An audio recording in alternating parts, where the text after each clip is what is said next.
Kitab Kejadian adalah kitab pertama dalam Alkitab yang menjadi dasar bagi pemahaman tentang penciptaan dunia, asal-usul manusia, kejatuhan dalam dosa, serta janji keselamatan dari Tuhan.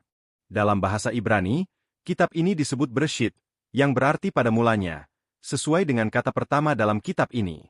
Kitab Kejadian terdiri dari 50 pasal. Kejadian pasal 1 sampai pasal 2, menceritakan Allah menciptakan langit, bumi, dan segala isinya dalam 6 hari, serta menciptakan manusia menurut gambarnya. Kejadian pasal 3, menceritakan kejatuhan manusia dalam dosa akibat godaan ular atau iblis, yang menyebabkan manusia diusir dari Taman Eden. Kejadian pasal 4, menceritakan Kain dan Habel, tentang kisah pertama tentang dosa yang membawa pembunuhan. Kejadian pasal 6 sampai pasal 9, menceritakan Nuh dan air bah, tentang penghukuman dunia karena kejahatan manusia, tetapi Nuh dan keluarganya diselamatkan oleh bahtera. Kejadian pasal 11, menceritakan Menara Babel, tentang kesombongan manusia yang menyebabkan perpecahan bahasa dan tersebarnya manusia ke seluruh bumi.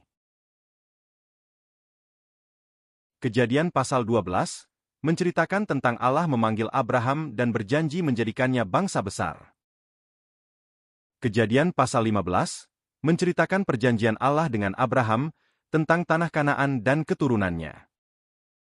Kejadian pasal 22, menceritakan tentang ujian iman Abraham ketika diminta mengorbankan Ishak. Kejadian pasal 25 sampai pasal 36, menceritakan Ishak, Yakub dan 12 anaknya, tentang kisah penerus janji Allah kepada Abraham dan nenek moyang 12 suku Israel. Kejadian pasal 37 sampai pasal 50, menceritakan kisah Yusuf, tentang Yusuf dijual oleh saudara-saudaranya tetapi kemudian menjadi penguasa di Mesir dan menyelamatkan keluarganya dari kelaparan. Kitab Kejadian bukan hanya tentang asal-usul dunia dan manusia, tetapi juga tentang rencana keselamatan Allah. Dari penciptaan hingga kisah para leluhur Israel, kita melihat bagaimana Allah setia pada janjinya dan selalu bekerja dalam sejarah manusia. Konten di channel ini akan update setiap jam 8 malam untuk membedah kitab yang ada di Alkitab.